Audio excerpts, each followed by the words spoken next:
Problem 3.33. In this problem, we have water flowing from the faucet in the first floor of the building, showing in this figure, at a maximum velocity of 20 feet per second.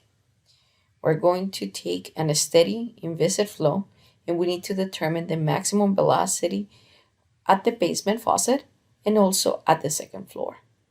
We're assuming that the height of each floor is 12 feet.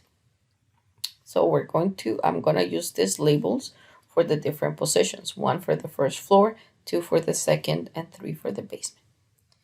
And we're going to do Bernoulli's, comparing 1 with 2 and 1 with 3. So I'm going to start with the basement, so I'm going to compare between 1 and 3.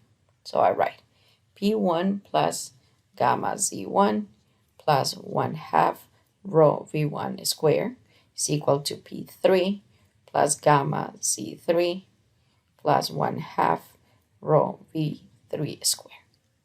Okay, we assume that the pressure that we are evaluating is right as it leaves the faucets. Therefore, it's going to be atmospheric pressure. And for the 3 cases, that pressure is going to be 0. So we could cancel the pressures. To solve this, we are going to need the elevations at each point. So we have Z1, which is the first floor. We start at this point to be 0, and the elevation is 4 feet. The elevation at the second floor, we go up 16 feet. And the elevation in the basement, it goes lower, so it's -8 feet. Okay, so we're going to rearrange this equation. We have gamma, and we have Z1 minus, we bring Z3 to this side, plus 1/2 rho V1 squared is equal to 1/2 rho V3 squared. Okay, and notice that gamma, we could replace it simply as the value of rho times G, and that allows us to cancel rho in each one of the equations. Okay, so we have the value of the gravity to be 32.2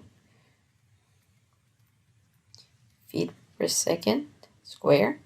The elevations are going to be 4 feet minus 8 feet plus 1/2. The value of the velocity is going to be equal to 20 feet per second, and this is a square. And this is equal to 1/2. We got rid of the rho, so V3 squared. We are going to find that this value is equal to 384 feet square second square plus 200 feet square second square, and that is equal to 1/2 V3 squared.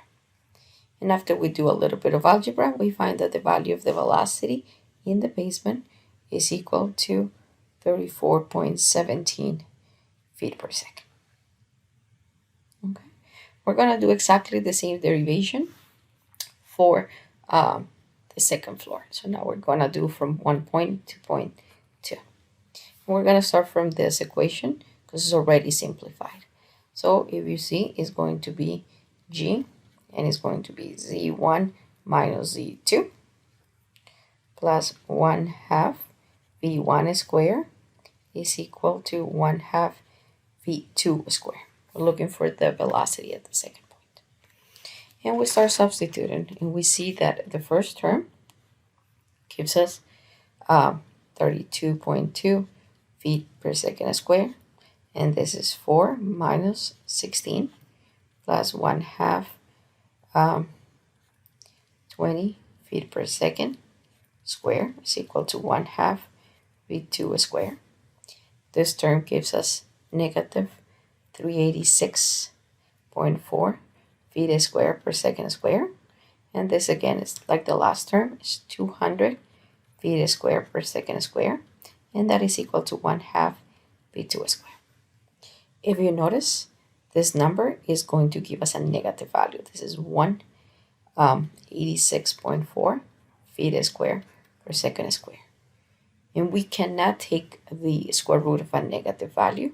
What it basically tells you that there is not enough pressure pushing this in for you to be able to get water all the way to the second floor. So unfortunately, people in the second floor are not able to take their showers.